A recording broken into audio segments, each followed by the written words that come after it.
All right, good evening, good night. Welcome back. My name is Amuna Yisrael. All praise be to the Most High. This is Solonomics 101, the Left Project. Been kind of missing this week. I've been doing my bear. This upcoming week is the last of the series of the Underground. And if you heard my last one, I was so tired. Like I was literally recording with my eyes closed. That's how tired I was. I don't know. So this whole week I've just been I've been underground. I've been doing some other type of work, and I haven't been doing a lot of videos, but I definitely thank everyone for tuning in who is following along. I think we're gonna finish up this book today. If not, we're gonna come really close to it. Let me go ahead and share this on social media here, so that you can see where it is, and then we'll go ahead and get started here for as long as the babies cooperate with I and I. All right, so it's been they got to freedom. We're reading Lewis Hughes, 30 Years a Slave from Bondage to Freedom. This took us the longest time. I know it's like, my goodness, this thing took us a long time. And it sure did take us a long time, but nothing ever, as they say in the Caribbean, nothing ever happened before the time. There's so much things that happened in the midst of it. It was a lot of stuff. I don't know. It was from March to April. It was Women's History Month. So then we did a bit of that. And then it was Children's Child Abuse Awareness Month last week. So we did a little bit of that. And yeah. And so I know it feels like we forgot about Lewis Hughes, but definitely we did not. And so they got to freedom so far. The war came. The Europeans were still trying to hold them captive. And so they finally escaped and he came back, and then they got the women folk. And so now they're back on the road again, trying to get back to quote unquote free land. So we're going to pick up there. Give me one moment here, because we don't have any volunteers. We want to thank Brother Abia last week for volunteering. And that was greatly appreciated. You see, when more than one person helped to, read, then the work is not that light. I mean, the work is not that heavy. The work is actually light. So I want to give thanks for that. So that's just for those. I'm showing my con, but I'm not calling no foul. You know how it is. That's Caribbean. I'm saying what I'm saying. So if you're out there and you enjoy these readings and you would like to lift your voice and raise it and share it and help in reading and bringing forth this narrative, feel free to contact me and we can make that a reality. It's just a link away. Two brave men. Those soldiers were brave indeed. Think of the courage and daring involved in this scheme. Only two soldiers going into a country of which they knew nothing except that every white man living in it was their enemy. The demand which they made for food for 75 horses was a clever ruse intended by them to alarm the McGees and make them think that there was a troop of horses nearby and that it would not be safe for them to offer any resistance to our going away with our wives. Had they thought that there were but two soldiers, it is certain that they would have endeavored to prevent us getting away again, and one or more of us would undoubtedly have been killed. So he's like, yo, they only went in there. If you remember before, they went in there with two soldiers who escorted them down, and they ran game on them to make them think there was actually more people. As already stated, 9 other slaves followed our wagon as it moved off. They had no hats on. Some were barefooted. They had not stopped to get anything. But as soon as they saw a chance to get away, they went just as they were at the moment. You hear that? Let me read that again. As already stated, 9 other slaves followed our wagon. So they went back to get the wife, the two wives. I think his name is George's wife and Lewis's wife. And then Lewis's wife's sister, his sister-in-law, and then 9 others in the state. Like, what? You rolling? I'm rolling. Literally, bucket. No shoes, no hat. I'm leaving everything. That's deep. It says they had no hats on. Some were barefooted. They had not stopped to get anything. But as soon as they saw a chance to get away, they went just as they were at the moment. Aunt Kitty was brave and thoughtful, for during the week we were gone, she had baked and cooked a large amount of sustainable foods that would keep us from starving while on our journey. At the first road crossing, the 2 soldiers thought they saw a large troop of soldiers in the distance, and they galloped ahead of us at full speed. But on arriving at the spot, they found that they had thought soldiers were only a herd of cattle. They rode on to the next crossing, we following as we conveniently could. Each poor slave was busy with his thoughts and his prayers. Now and then one would hear a moan or a word from some of the party. All were scared, even though the soldiers were with us. We came to the next crossroad and passed that safely. Our fear was that the McGee's might get the neighbor to join them and pursue us or send the home guards after us. But Providence was seemingly smiling upon us at last, for no one followed or molested us. We moved all night until we came to a creek. At 4 o'clock in the morning of Monday, the banks of the creek were very steep, and as the horses and wagon went down into the stream, the mattress on top of the wagon, upon which my wife and her sister's children were sitting, was thrown off into the water. Immediately, the horses stopped and began balking outside and became bulky. It was such a warm night that they did not want to move on out of the water and could not start either until they got ready. As soon as the soldiers saw the mattress slide off with my wife and the children, one of them plunged into the water with his horse and in a minute brought them out. All had a good ducking. Indeed, it seemed like a baptism by immersion. The drenched ones were wrapped in old blankets, and after an hour's delay, we were again on our way. The soldiers said, "Now we must leave you. The time has come when we must be in camp for roll call. If you are not at our camp when roll call is over, we will come back and see about you." We gave them each the second $10 as agreed upon, and just as they rode to the top of the hill, they left us. We had a clear sweep from the point, and we came to Senatobia about 9 o'clock in the forenoon. Our two soldier friends who had brought us out so safely came out of the camp to see us. They cheered us and seemed glad that they had rendered us service. We stopped at the camp until we had dried our clothes and had some breakfast, and then we made our way to Memphis. Out of bondage at last. Woo-hoo! When you're reading these narratives, you're on the journey with them. It says, my wife and his sister were shoeless. My wife and her sister were shoeless, and the latter had no hat. She had hurried out of the house in such excitement that she thought of nothing but getting away. Having to walk some of the way, as all could not ride in the wagon at the same time, we were all tired, dirty, and rest broken, and on the whole a pitiful crowd to look at. As we came into the city, one vulnerable old man bent with age, whose ebony face shone with delight, came running out into the road as we appeared, exclaiming, "Oh, here they come. God bless them. Po chillin', they come fanning." We used large palm leaves to fan ourselves with, as we were so warm. Those 9 souls that followed us walked the whole distance, arriving shortly after we did. Thousands of others in search of freedom, of which they had so long dreamed, flocked into the city of refuge, some having walked hundreds of miles. It was approximately the 4th of July when we arrived, and aside from the citizens of Memphis, hundreds of colored refugees thronged the streets. Everywhere we looked, you could see soldiers. Such a day I don't believe Memphis will ever see again, when so large and so motley a crowd will come together. Our 2 soldier rescuers looked us up after we were in Memphis and seemed truly glad that we had attained our freedom and that they had been instrumental in it. Only one thing we regret, and that is that we did not learn their names. But we were in so much trouble and so absorbed in the business which he had in hand, so excited by the perils of our undertaking, that we never thought to ask them their names or to what regiment they belonged. Then after we got to Memphis, though we were most grateful for the service which we had rendered us, we were still so excited by our condition and surroundings that we thought of little else and forgot that we had no means of establishing at a later time the identity of those to whom we owed so much.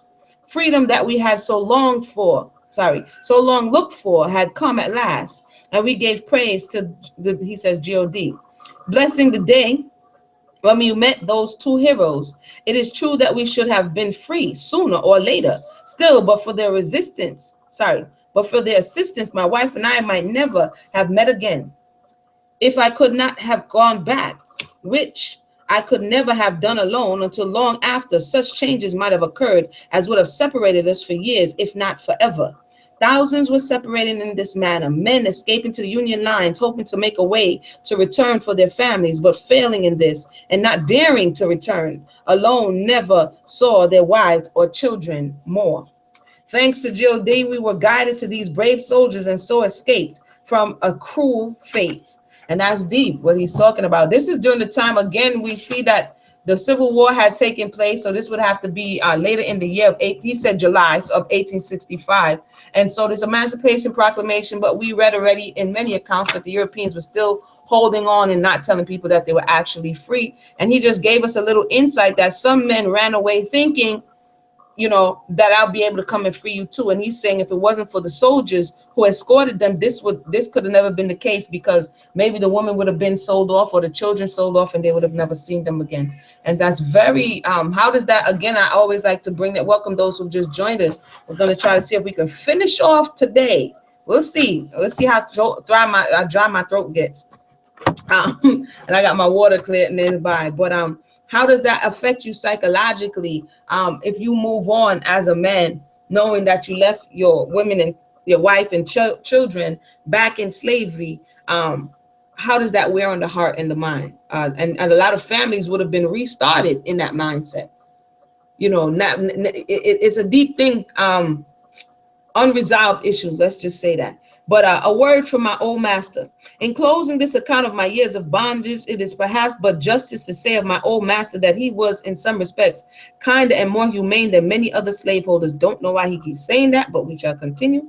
He fed well and all had enough to wear, such as it was. It is true that the material was coarse, but it was suited to the season and therefore comfortable, which could not truthfully be said of the clothing of the slaves of other planters.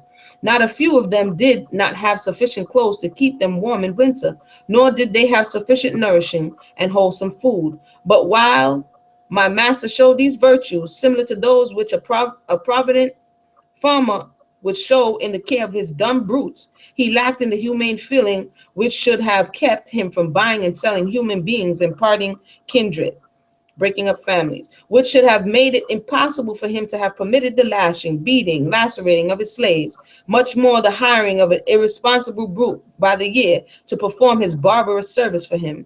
The McGees were charitable as they interpreted the word, were always ready to contribute to educational and missionary funds while denying under the severest penalties all education to those most needing it, and all true missionary effort, the spiritual enlightenment for which they were famishing. So they was all gregarious to or very generous to those abroad, for he's saying for showman's sake, but within the household they still participated in this institution of chattel slavery. Then our master lacked the fervency, charity. He says the love of Christ in the heart, which if they had possessed, they could not have treated us as they did. They would have remembered the golden rule, do unto others as you would have men should do unto you. He just redid the golden rule there. Possessing absolute power over the bodies and souls of their slaves, and grown rich from their unrequited toil. They became possessed by the demon of avarice and pride, and lost sight of the most vital of Christly qualities. So again, he's free. And he's burning a fire from the McGees. And the McGees is not, and then we're going to read his free years, but he started off being torn from his mother, I believe, at 6 years old. So understand, as the title reflects, 30 years he is in. I think this was his 5th attempt to run away, and he finally made it. And his children, he had twins. Didn't he have twins? And they died. And so, yeah. So chapter 5, freedom after slavery, coming north. As before stated, we arrived in Memphis on the 4th of July, 1865. My first effort as a freeman was to get something to do to sustain myself and wife and a babe of a few months that was born at the salt works. Okay, he just told us that he had a child born. He didn't tell us that before, but that's cool. I succeeded in getting a room for us and went to work the second day driving a public carriage. I made enough to keep us and pay our room rent, but our economy we managed to get on very well. I worked on hoping to go further north, feeling somehow that it would be better for us there. When on one day I ran across a man who knew my wife's mother. He said to me, "Why, your wife's mother went back up the river to Cincinnati." I knew her well and the people to whom she belonged. This information made us eager to take steps to find her. My wife was naturally anxious to follow the clue thus obtained in hopes of finding her mother, whom she had not seen since the separation of Memphis years before. We therefore conclude to go as far as Cincinnati. I think, wasn't his wife a free woman? Now I'm gonna have to go back. I think they've sold his wife. His wife was free. If anybody remembers, I'm thinking his wife was free, and then they sold her into slavery illegally. Um, and I think I remember that. I don't know why that just came to my mind, but give me 1 second. Oh. Okay, I'm on the thing. Okay, the people can hear you, so just go ahead and wait your turn, and then you'll get it. Hold on 1 second. Okay. All right, that's the little baby reporting there. So hold up. Let me see here. It says, my wife was naturally anxious. Okay, we therefore concluded to go to as far as Cincinnati at any rate and endeavored to get some further information of mother. My wife seemed to gather new strength in learning this news of her mother, meager through it though it was. After staying in Memphis of 6 weeks, we went on to Cincinnati, hopeful of meeting some, at least, of the family that, though free in defiance of justice, had been consigned to cruel and hopeless bondage. Yeah, his wife was free. I thought that his wife was a free family, and they robbed their freedom. Bondage in violation of civil as well as moral law. Well felt it was almost impossible that we should see anyone that we ever knew. But the man had spoken so earnestly and positively regarding my mother-in-law that we were not without hope. On arriving at Cincinnati, our first inquiry was about her, my wife giving her name and description. And fortunately, we came upon a colored man who said he knew of a woman answering to the name and description which my wife gave of her mother. And he directed us to the house where she was stopping. When we reached the place to which we had been directed, my wife not only found her mother, but one of her sisters. The meeting was a joyful one to us all. No mortal who has not experienced it can imagine the feeling of those who met again after long years of enforced separation and hardship and utter ignorance of one another's condition and place of habitation. I questioned them as to when and where they had met and how it happened that they were now together. My mother-in-law then began the following narrative. When I was sold from Memphis Trader's Yard, I was bought by a man who lived not far from Memphis. I never heard of any of the children and knew nothing as to what had become of them. After the capture of Memphis by the Union Army, the people to whom I belonged fled from their home, leaving their slaves, and the other slaveholders of the neighborhood did the same. The slaves left to themselves at once departed from Memphis, and I among the number. When I had been there but a short time, a call was made for nurses to go into the hospital. And after thinking of it for a few minutes, I concluded to answer the call and was speedily installed in the work. When I had been there a short time, I found to my great surprise and delight, my eldest daughter was also employed there. She had come to Memphis as I had because her master's family had fled, and hearing the call for nurses, had entered the service at once. I cannot tell my pleasure in meeting one of my children, for I have never expected to see any of them again. We continued our work in the hospital until General Sheridan and Grant said the city was getting too crowded with colored people. There was not room for them, so must be removed. So large numbers of them were sent to Cincinnati, and my daughter and I were among them. This is why you see us here together. When she had finished telling this story, my wife and I were shedding tears of joy, which they would want me to cry right about now. My sister-in-law, Mary Ellen, who bought at the same time that he bought my wife, was with us. Thus the mother and three daughters had met again most unexpectedly in a way almost miraculous. The meeting again of mother and daughters after years of separation and many vicissitudes was an occasion of profoundest joy. Although all were almost wholly destitute of the necessities or the necessaries of life, the first evening we spent can never be forgotten. I can see the old woman now, with bald form and gray locks, as she gave thanks in joyful tones, yet reverent manner, for such a wonderful blessing. Oh my goodness, they're gonna make me cry. Thank you those for joining us. Yeah. All right. In Canada, we did not remain long in Cincinnati, as houses were so scarce we could not get a place to stop in. My wife's mother had but one room, and we could not stay there. We went on to Hamilton, but stayed there only 2 months. I worked at whatever I could get to do, whitewashing, odd jobs of any kind. The women managed to get washing to do, so that we got on very well. Our aim was when we left Memphis to get to Canada. as we regarded that as the safest place for refugees from slavery. We did not know what might come again for our injury. So now, as we had found some of my wife's people, we were more eager to go. As I could not get any steady work in Hamilton, we made ready to move on. We went straight to Detroit and crossed the river of the Windsor, Canada, arriving there in Christmas 1865. I succeeded in getting work as a porter at the Iron House, a hotel situated near the landing. Here my wife also was employed, and here we remained until spring, when, as the wages were so small in Windsor, I went to Detroit to seek for more profitable employment. After some effort, I succeeded in securing a situation as a waiter in the Biddle House and remained there 2 years when the manager died and it changed hands. And much as I disliked to make a change in my work, I found it necessary. An opportunity soon offered a position of a sailor on the steamer Saginaw, which ran from Green Bay to Escanda in connection with the railroad. A clue to my brother William.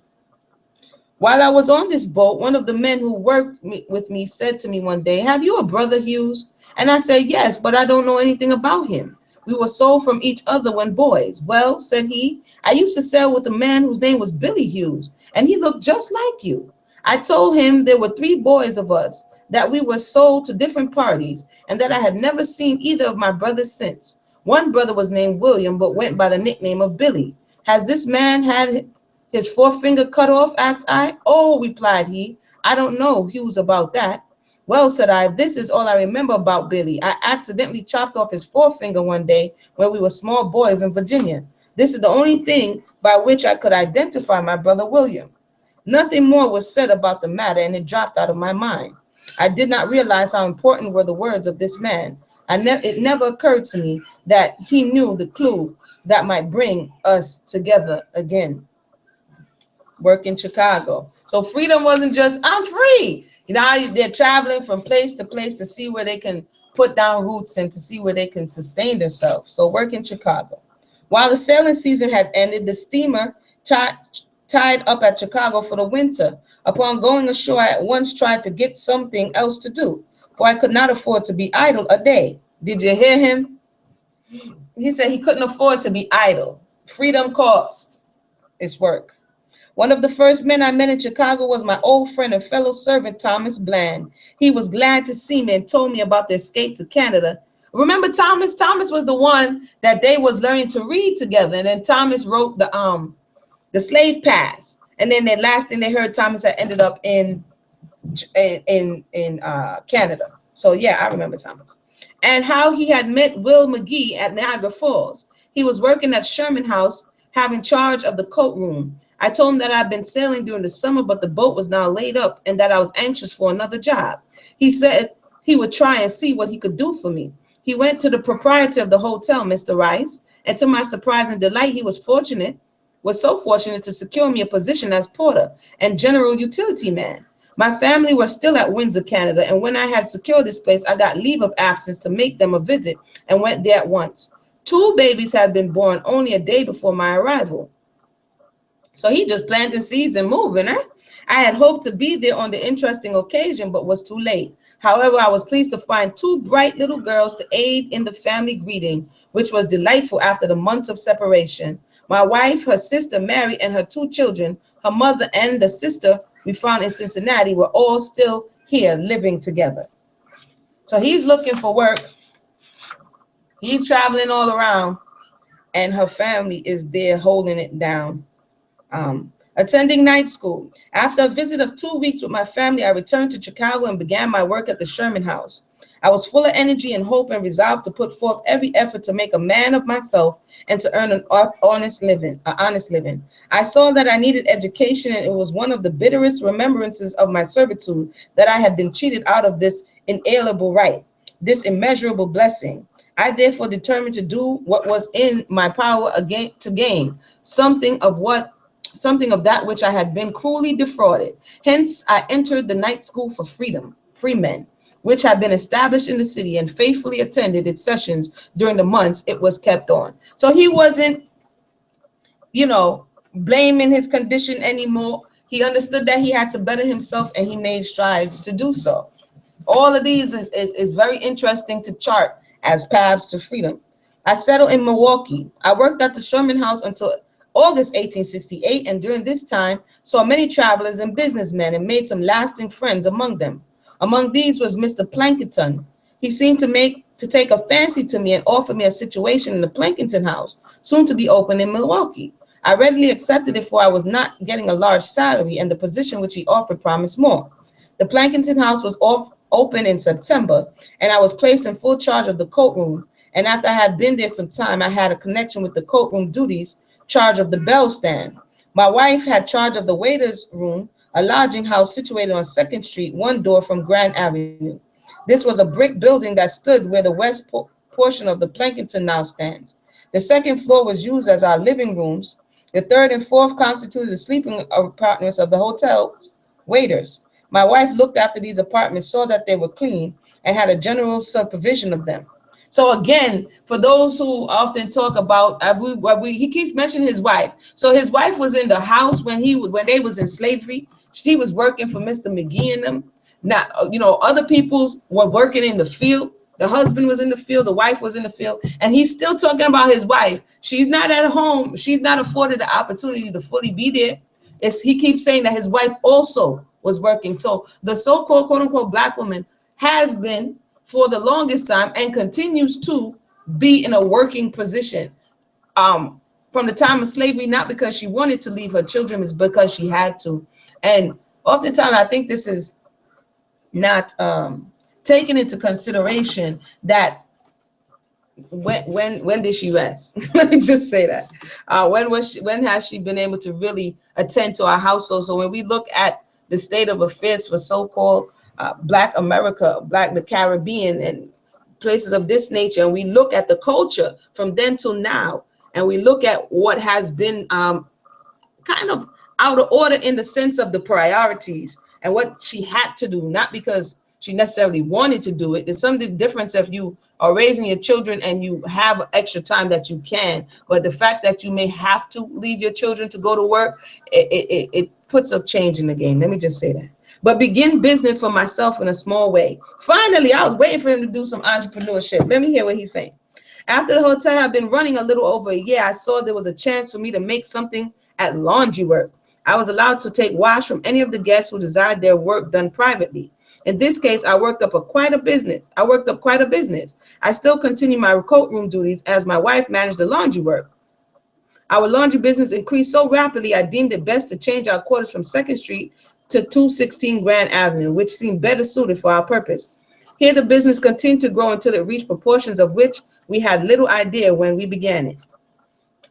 Meeting relatives of my old master. Because remember, he was the same one that was flipping the tobacco. So he know a little bit of something about a little bit of something, because he was over there, flipping the tobacco at the salt camp thing. Meeting relatives of my old master. One day while I was at Plankinton, I happened to be coming through the hall when whom should I meet but Colonel Hunting, son-in-law of Master Jack McGee of Mississippi. We came face to face, and I knew him at once, but he only partially recognized me. He said, I know your face, but cannot recall your name. Oh, you don't know his name now. Or when you couldn't call him boy no more. Or when he couldn't fetch your horse for you. Now all of a sudden you don't remember his name, but that's cool. He says, don't you know Louis McGee? He then remembered me at once. Why, said he, my wife, my brother, and all his family are here. There's a party of us on a pleasure trip through the north. I soon learned that they had visited at Waukesha Springs and had been at the hotel only a few hours waiting for the boat for Grand Haven. I hastened to bring my wife to see them and got back with her just in time. Why you wanted to see them? I'm just saying. They were already in the bus but waited for us. We were cordially shook hands with them. They asked me why I had come so far north. To get away from you, dude. I'm sorry. And I replied that we were traveling until we found a place where we could make a good living. They wished us all success and the bus rolled away. Can you believe that conversation? Anywho, finding my brother William. I'll turn it up a little bit. Let me drink a little water. For those who just joined us, we rounded the corner on 30 years a slave from bondage to freedom.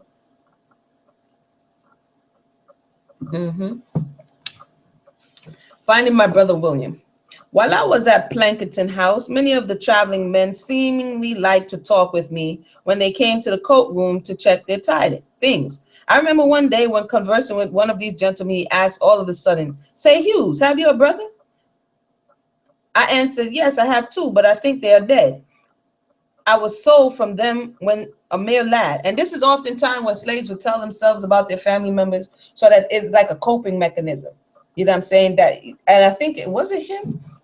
I think it was him imagining that earlier so that he can cope with the idea of never seeing his mother again or never seeing his siblings again. So he says he thinks they were dead. "I was sold from them when a mere lad. Well," said he, "if you have a brother, he's in Cleveland. There's a fellow there who was chief cook at the Forest City Hotel who looks just like you." I grew eager at these words and put the same question to him that I did to the man on the steamer when I was sailing. Has he one forefinger cut off? He laughed and answered, "Well, I don't know, Hughes, about that, but I do know this. His name is Billy, and he resembles you very much. I tell you what I'll do. When I go back to Cleveland on my next trip, I'll look and see if that forefinger is off." Now that the second person had called my attention to the fact that there was a man in Cleveland who looked very much like me, like they say all Negroes look alike, right? I became deeply interested in the fact. I was so excited that I could hardly do my work. I awaited the agent's return with what of the patients I could command. And at last, one day, when I was least expecting him, I was greeted with these words: "Hello, Hughes. I have good news for you." I grew so excited I could hardly stand still. "Well," he said, "you told me that you had a brother whose name was William, but called Billy for short, yes?" I said, "Did your brother Billy have his forefinger chopped off by his brother Louis when as boys they were one day playing together?" "Yes," I replied.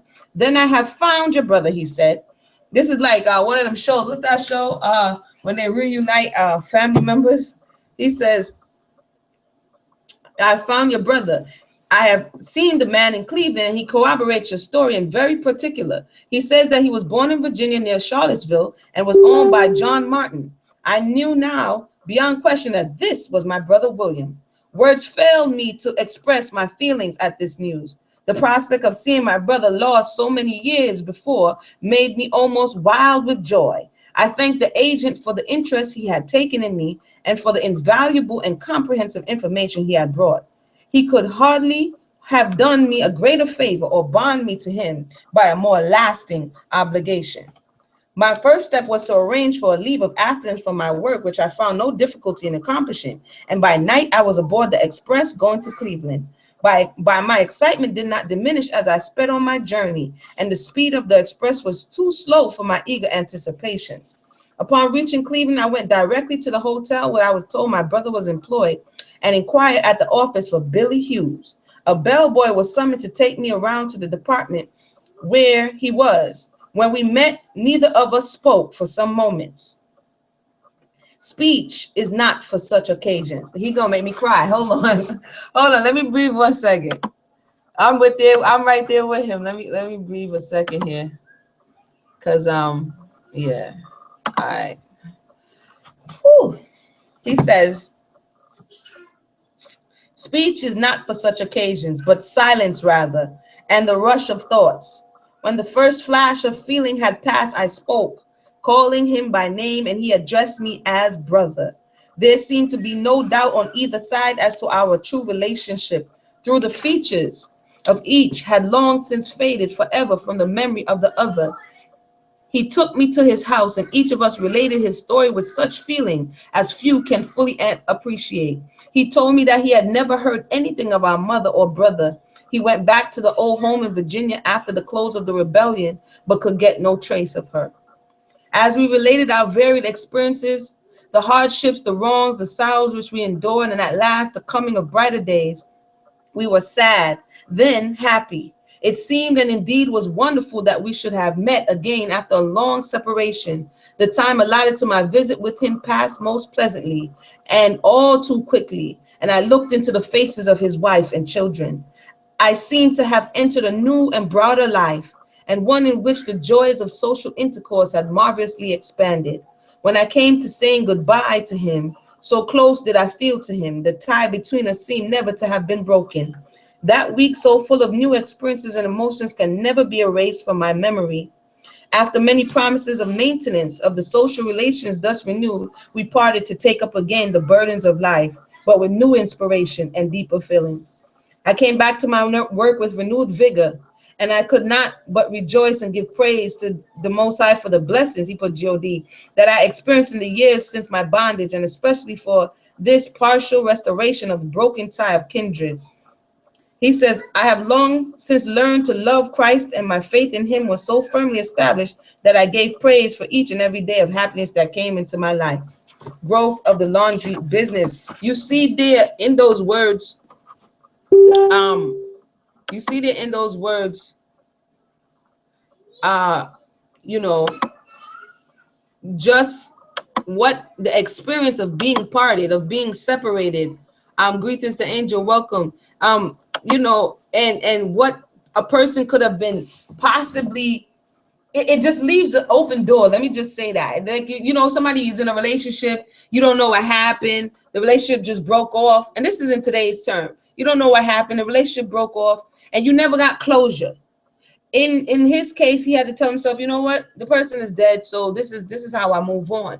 And just to hear that, because you have soul ties with your families, with those that you love, your soul is bonded to that individual. And when it's torn in that manner, it's like I said, it leaves a gape, it leaves a wound. And just imagine a community, a nation of people, so-called Black people, who would have experienced this. And sometimes you knew what happened, but you still can't rationalize it. You still can't come to grips with it. You still can't get beyond, because you saw it happen. You saw it in your face. Like, for instance, his mother, she saw it happen. He was sold from right before your face. How do you rectify that? How do you, and this is what we're dealing with epigenetically down the line: trust issues, relationship issues, connection issues. All of these issues stem from trauma that's at our very cellular level.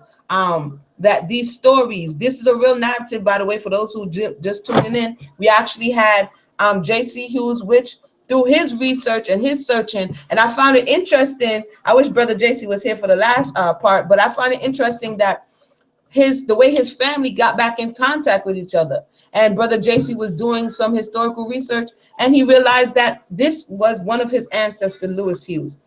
So again, if you missed that episode or that interview, you can go back and find it here on the channel, and you hear Brother JC Hughes going through the story in his own words, how he realized that this is a real narrative, and this is a narrative of his foreparents. So growth of the laundry business. I continued the laundry work in connection with that at the hotel until 1874. I had been in Plankinton House when 6 years and a half. The laundry business had increased to such an extent that my wife could not manage it alone. I therefore gave up my position at the hotel and went into the laundry work on a somewhat larger scale than that upon which we had been conducting it.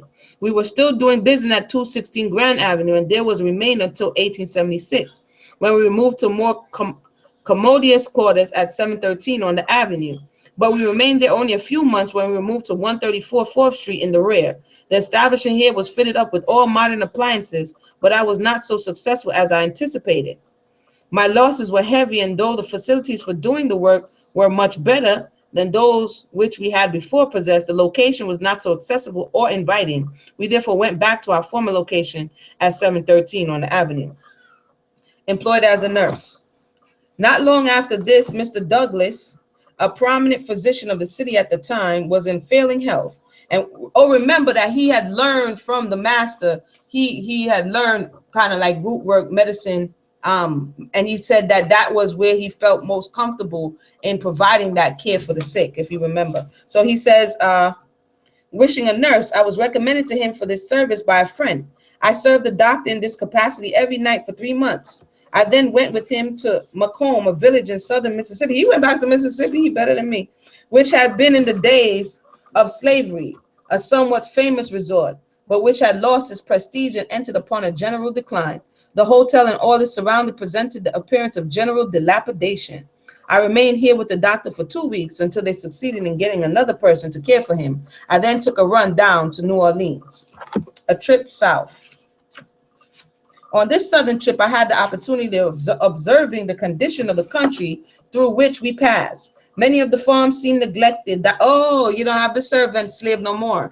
So you don't want to do the work. You see how funny that is? You lazy. Listen up, because we have to understand the psychology. You lazy. You know, you don't want to do no work. You good for nothing. You was only built to be a slave. Blah, blah, blah, blah, blah, blah, blah, blah, blah. And everybody is testifying that after now you no longer have chattel slavery of which to do your work for you, and forced labor without pay, you not necessarily go out there, and so the place has fallen into disrepair.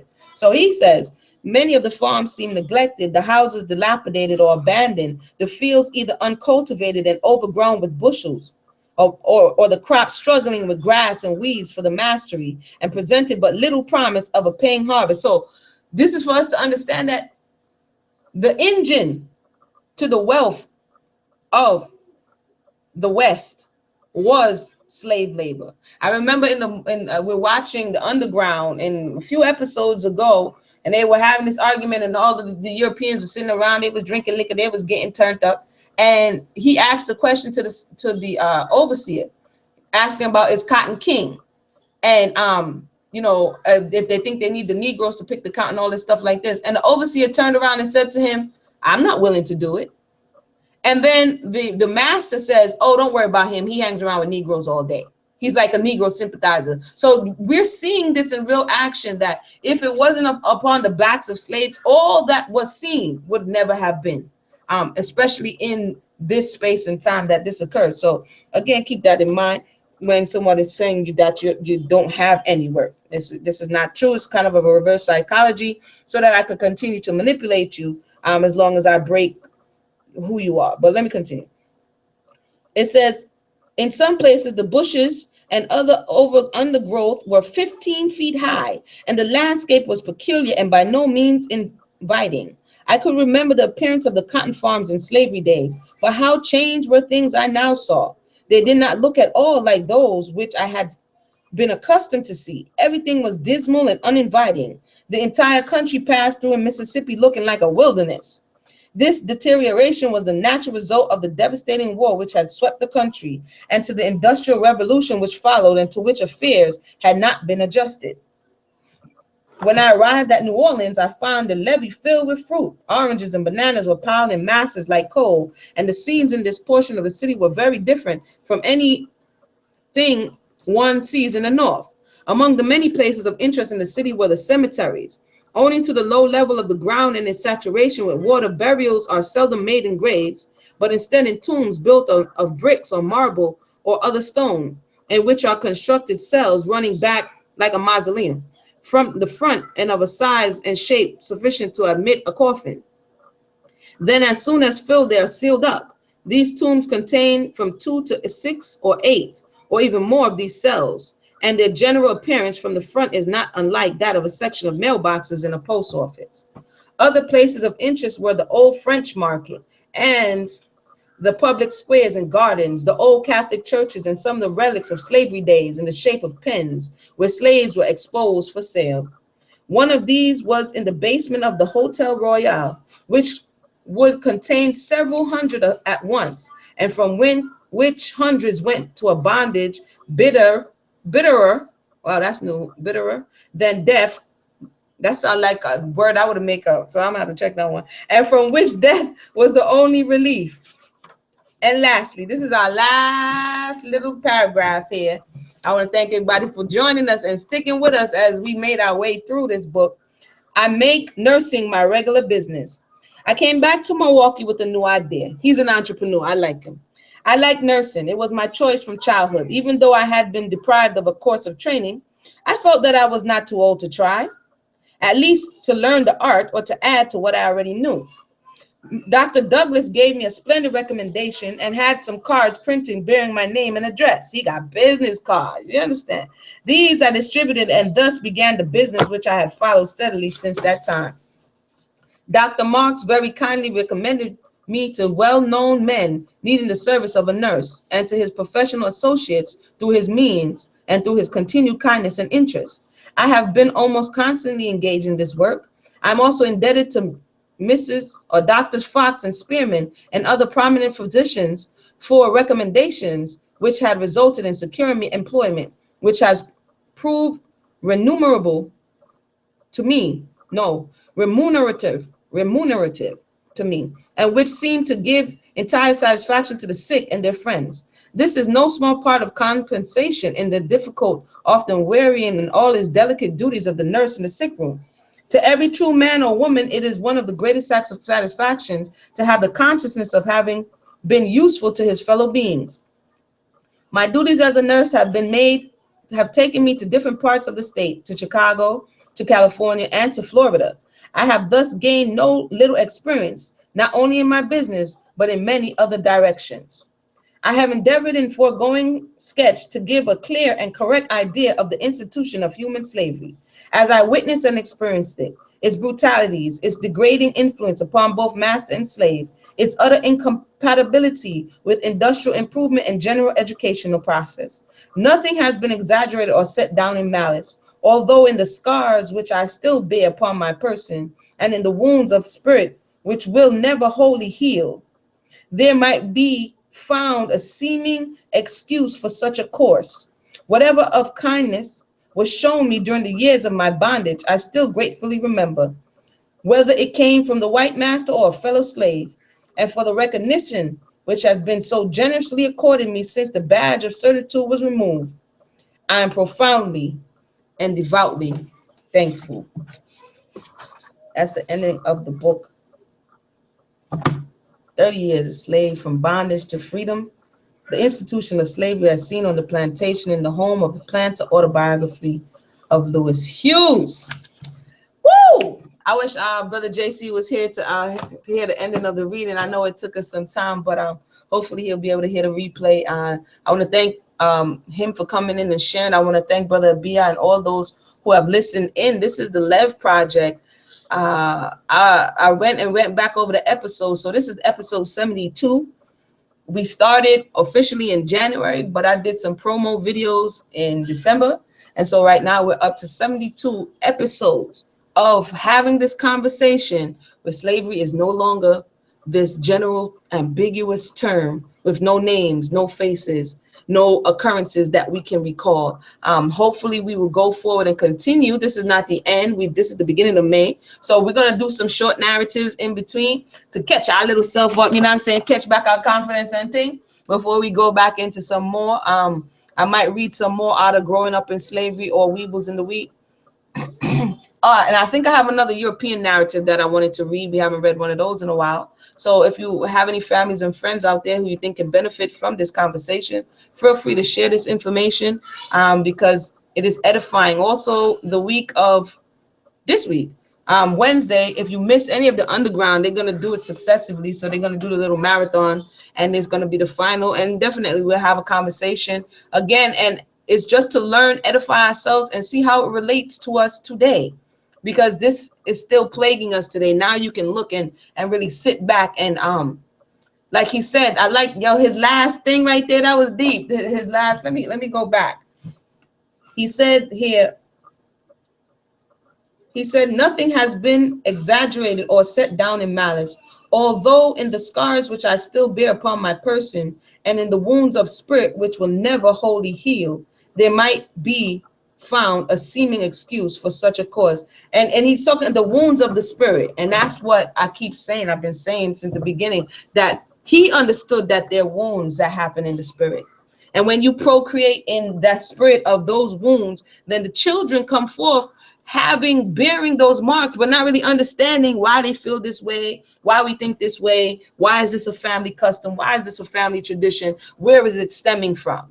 And this process allows us to do that. So I want to thank everybody. And again, everybody who keeps the conversation going. It's not just what I think, is what you think, is what your experience is. And hopefully in that we can heal. So once again, you know what I really want to do? I really want to be able to go to one of these. Actually, I really want to go to South Carolina and do a documentary. I'm working on some other stuff first, but I want to do a documentary on what we're reading about. Slavery, especially in South Carolina, because of it being one of the major slave ports. And that was put on my heart some time ago, but I'm going to finish up some stuff first, and then we'll talk about that. But in the between time, let me know what you think. Look forward to hearing from you again. My name is Amuni Israel, and everybody have a blessed night.